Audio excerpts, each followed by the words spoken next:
Assalamualaikum warahmatullahi wabarakatuh. Perkenalkan kami dari kelompok 4 kelas A Agribisnis. Di sini kami akan menjelaskan tentang pasar monopsoni. Eee, Sebelum kita mulai ke pemateri yang pertama, kita akan, perkenalan terlebih dahulu. Perkenalkan, nama saya Resta Septina Supriyatna dengan nomor NPM 001. Perkenalkan, saya Anita Syifa Fadila dengan NPM 002. Perkenalkan, saya Hilma Himatul Alia dengan NPM 008. Perkenalkan, nama saya Lena Lestapa dengan NPM 009. Perkenalkan, nama saya Agnia Pika Pujastuti dengan NPM 011.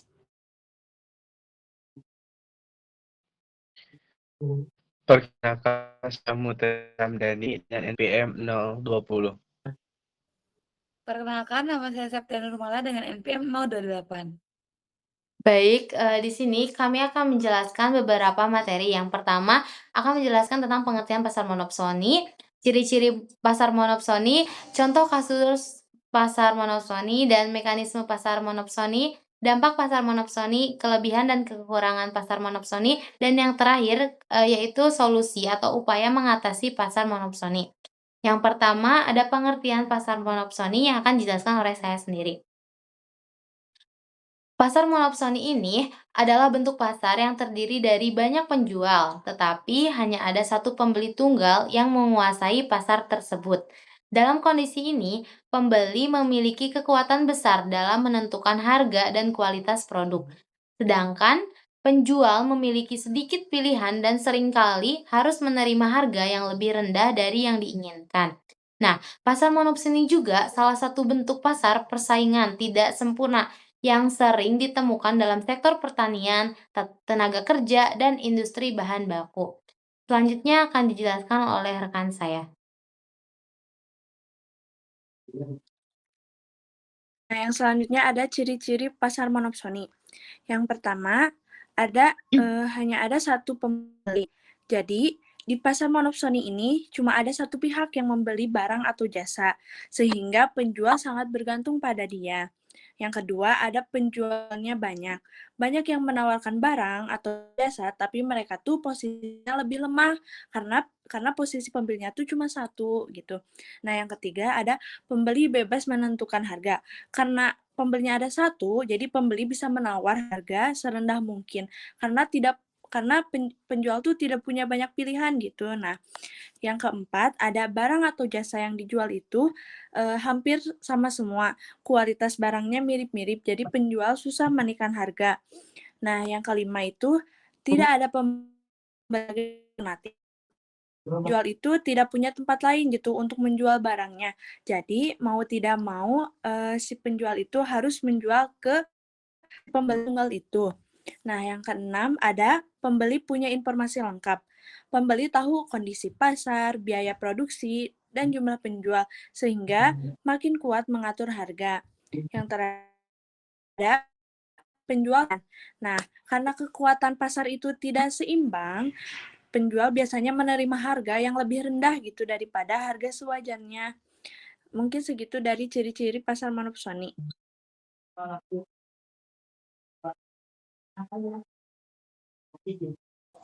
Yang selanjutnya, contoh kasus pasar monopsoni yaitu Bulog sebagai pembeli beras dari petani. Di banyak daerah, Bulog ini tuh menjadi pembeli utama beras hasil panen petani karena posisinya yang dominan. Petani sering tidak punya banyak pilihan menjual ke tempat lain. Akibatnya, Bulog memiliki posisi tawar lebih kuat dan dapat mempengaruhi harga pembelian beras. Yang kedua, yaitu pabrik gula sebagai satu-satunya pembeli tebu. Di beberapa wilayah, seperti Lampung dan Jawa Timur, hanya ada satu gula dan adalah komoditas yang mudah rusak, petani tidak bisa menjual ke pabrik lain yang lokasinya jauh. Kondisi membuat pabrik gula menjadi pembeli dominan yang berkuasa dalam menentukan harga. Tiga, yaitu perusahaan rokok sebagai pembeli utama tembakau.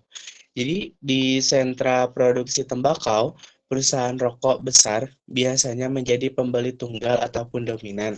Petani tembakau sangat tergantung pada perusahaan tersebut, sehingga posisi tawar-menawar mereka itu sangat rendah gitu. Perusahaan dapat menerapkan standar kualitas dan juga harga yang harus diikuti petani, tetapi si petani malah mendapatkan harga yang rendah seperti itu. Mungkin penjelasan dari saya segitu, akan dilanjutkan oleh rekan saya. Yang selanjutnya, mekanisme pasar monopsoni. Pasar monopsoni bekerja dengan cara satu pembelian menguasai seluruh transaksi di pasar, karena hanya ada satu pihak yang membeli. Pembeli tersebut dapat menentukan harga dan jumlah barang atau jasa yang ingin dibeli. Penjual tidak punya banyak alternatif karena tidak ada pembeli lain yang bisa mereka tuju, sehingga mereka terpaksa menerima harga yang lebih rendah dari harga normal. Situasi ini membuat kekurangan tawar penjual menjadi lemah dan hampir seluruh keputusan pasar berada di tangan pembeli. Dalam praktiknya, pembeli akan meminta barang atau jasa dengan Hotspot dong. jumlah tertentu, lalu menekan harga berdasarkan kebutuhan mereka. Penjual Hotspot dong bentar. kemudian menyesuaikan jumlah produksi agar tidak rugi, Ma, meskipun harga yang diterima lebih rendah dari nilai sebenarnya. Dek. Di pasien penjual bisa mengembangkan produksi atau meningkatkan kualitas. Contohnya adalah besar menjadi satu-satunya pembeli hasil pertanian di satu daerah. Para petani akhirnya harus menjual pada harga yang sudah dipatok pabrik tersebut, meskipun harga itu lebih rendah dari harga pasar normal. Sekian, dilanjut. Selanjutnya yaitu dampak pasar monopsoni. Pertama itu harga beli cenderung lebih rendah. Nah, karena dalam pasar monopsoni ini hanya ada satu pembeli besar yang memegang kekuasaan penuh dalam menentukan harga, produsen nantinya tidak punya alternatif pembeli lain, sehingga mereka itu terpaksa menerima harga yang lebih rendah dari harga pasar yang sebenarnya. Salah. Terus yang kedua yaitu atau penjual jadi kurang sejahtera. Terus? Maksudnya karena harga jual ditekan rendah, nantinya pendapatan produsen menjadi jauh lebih kecil. Kondisi tersebut membuat kesejahteraan produsen jadi terganggu. Banyak produsen yang akhirnya kesulitan untuk mengembangkan usaha atau untuk membayar tenaga kerja, bahkan itu bisa berlangsung lama. Jika terus-menerus, sebagian produsen bisa berhenti untuk berproduksi. Lalu yang ketiga yaitu kualitas produk bisa menurun. Nah, untuk tetap bertahan dengan harga yang rendah, produsen itu biasanya mencoba mengurangi biaya produksi. Nah, mereka mungkin menggunakan bahan baku yang lebih murah atau mempersingkat proses produksi pada kualitas barang yang dihasilkan nantinya, sehingga produk menjadi kurang kompetitif jika dijual di pasar lain. Lalu yang keempat yaitu jumlah produksi ikut menurun. Ketika keuntungan sangat kecilnya, produsen tidak memiliki motivasi untuk meningkatkan jumlah produksinya. Produksi yang rendah ini bukan karena tidak mampu, tetapi karena tidak menguntungkan. Pada akhirnya, total output di pasar menjadi lebih sedikit dibandingkan dengan kondisi pasar yang kompetitif. Lalu yang kelima yaitu inovasi usaha terhambat. Inovasi ini membutuhkan modal untuk membeli teknologi baru. Ya tentunya membutuhkan biaya yang tidak sedikit. Meningkatkan keterampilan tenaga kerja juga atau melakukan riset kualitas. Namun karena pendapatan produsen kecil, mereka sulit melakukan pengembangan tersebut. Jadinya industri menjadi stagnan dan kalah bersaing dengan sektor atau pasar lain. Yang terakhir yaitu pasar menjadi tidak efisien. Nah, seharusnya harga terbentuk dari pertemuan penawaran dan permintaan yang seimbang. Namun dalam pasar monopsoni ini harga sepenuhnya dikendalikan oleh pembeli. Nah, jadi hal ini menyebabkan alokasi sumber daya menjadi tidak optimal, produksi menjadi terlalu sedikit dari jumlah yang sebenarnya. Jadi bisa dikatakan pasar ini tuh cenderung merugikan masyarakat secara keseluruhan. Selanjutnya akan dilanjutkan oleh rekan saya. Bukan salah. Baik, saya akan menjelaskan tentang kelebihan dan kekurangan pasar monopsoni.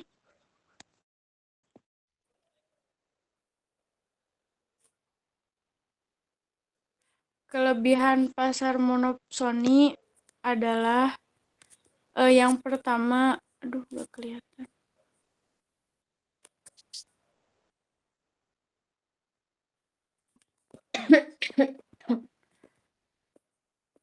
Efisiensi biaya dan skala ekonomi bagi pembeli. Dengan membeli dalam jumlah yang sangat besar dan terpusat, monopsoni dapat menekan biaya produksinya secara signifikan. Mereka juga dapat menikmati skala ekonomi dalam logistik dan pengelolaan. Yang kedua ada stabilitas pasokan dan harga baku.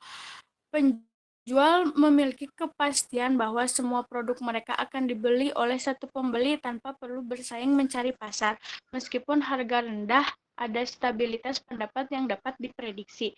Yang ketiga, harga konsumen akhir yang lebih rendah. Jika efisiensi biaya yang didapatkan monopsoni diteruskan kepada konsumen akhir, harga produk jadi di pasar bisa menjadi lebih murah. Namun, ini tidak selalu terjadi karena monopsoni bisa juga bertindak sebagai monopolis di pasar output dan mengambil keuntungan berlipat. Yang keempat, kontrol kualitas dan standarisasi yang lebih mudah. Sebagai pembeli tunggal, monopsoni dapat dengan mudah menerapkan standar kualitas, keamanan, atau keberlanjutan yang seragam kepada semua pasokannya. Contohnya, perusahaan retail besar dapat memaksa semua pemasoknya untuk mematuhi standar lingkungan tertentu. Yang kelima, memudahkan koordinasi dalam rantai pasok. Rantai pasok menjadi sangat terpusat dan sederhana sehingga koordinasi logistik, produksi, dan distribusi menjadi lebih mudah dan efisien. Selanjutnya ada kekurangan dari pasar monopsoni, yaitu harga ditekan secara tidak wajar. Sebagai pembeli tunggal, monopsoni memiliki kekuatan untuk menetapkan harga. Penjual seperti petani atau pekerja tidak memiliki pilihan lain dan terpaksa menerima harga yang lebih rendah ini karena tidak ada pesaing pembeli. Yang kedua ada pendapatan dan kesejahteraan penjual menurun. Dengan harga yang ditekan, pendapatan para penjual seperti produsen atau buruh menjadi rendah. Ini dapat menyebabkan kemiskinan, sulit berkembangnya usaha kecil, dan menurunnya kesejahteraan ekonomi di kalangan penjual. Yang ketiga ada kuantitas output yang lebih rendah. Karena harga jual yang rendah, motivasi penjual untuk memproduksi lebih banyak barang juga rendah. Monopsoni sengaja membeli dalam jumlah yang lebih sedikit untuk menjaga agar harga pembelian tetap rendah. Yang keempat, ada ketimpangan kesejahteraan. Terjadi kesejahteraan dari penjual ke pembeli, keuntungan yang seharusnya dinikmati penjual dialihkan kepada monopsoni. Hal ini menciptakan ketimpangan yang signifikan sehingga menjadi dampak yang kaya semakin kaya, yang miskin semakin miskin gitu. Yang kelima ada inovasi yang terhambat. Penjual yang pendapatannya rendah tidak memiliki modal yang cukup untuk berinovasi, meningkatkan kualitas, atau memperluas usaha. Di sisi lain juga, monopsoni juga kurang terdorong untuk berinovasi karena tidak ada tekanan kompetitif dari pembeli lain. Yang keenam ada eksploitasi tenaga kerja. Dalam konteks tenaga kerja, perusahaan besar di suatu daerah bisa menjadi monopsoni atau satu-satunya pemberi kerja. Perusahaan ini dapat menawarkan upah yang rendah dan kondisi kerja yang buruk karena pekerja tidak memiliki pilihan yang lain. Selanjutnya dilanjutkan oleh rekan saya.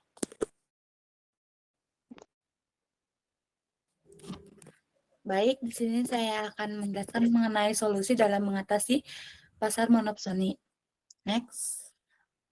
Nah, yang pertama itu ada pembentukan kelembagaan produsen, yang mana di sini tuh si petani itu bisa membentuk suatu kelompok atau koperasi yang bisa memperkuat posisi tawar produsen gitu, agar proses tersebut tuh tidak ada halangan gitu. Terus yang kedua ada penetapan harga dasar oleh pemerintah. Di sini tuh pemerintah dapat menetapkan harga dasar, dengan adanya harga tersebut, petani, terlindungi dari permainan harga yang terlalu rendah atau pembeli tunggal. Yang ketiga, ada pembagian pasar alternatif.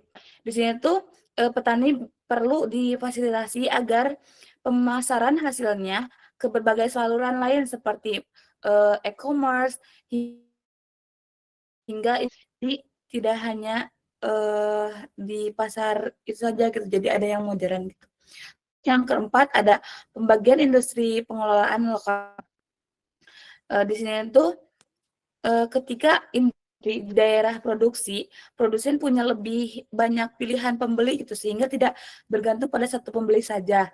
Yang terakhir itu ada peningkatan akses informasi harga, yang mana informasi harga yang akurat akan membantu produsen atau petani bernegosiasi lebih baik dan mengetahui kondisi pasar secara real time gitu.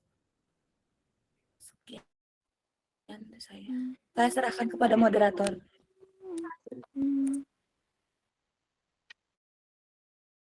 Baik, mungkin segitu saja, materi yang dapat kami sampaikan, tapi sebelum ditutup, kita akan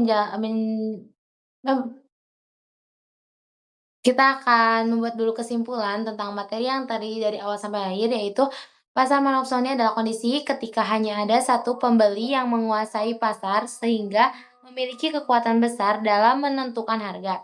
Nah, situasi ini membuat posisi tawar penjual menjadi lemah, harga beli cenderung lebih rendah, dan kesejahteraan produsen menurun.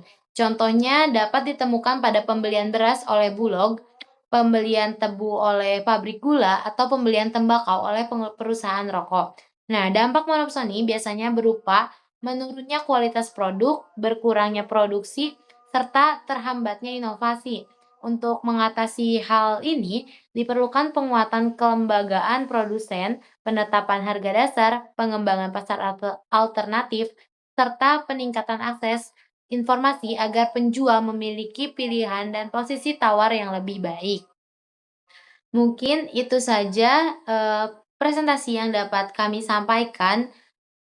Saya selaku moderator pamit undur diri. Terima kasih. Wassalamualaikum warahmatullahi wabarakatuh. Waalaikumsalam warahmatullahi wabarakatuh.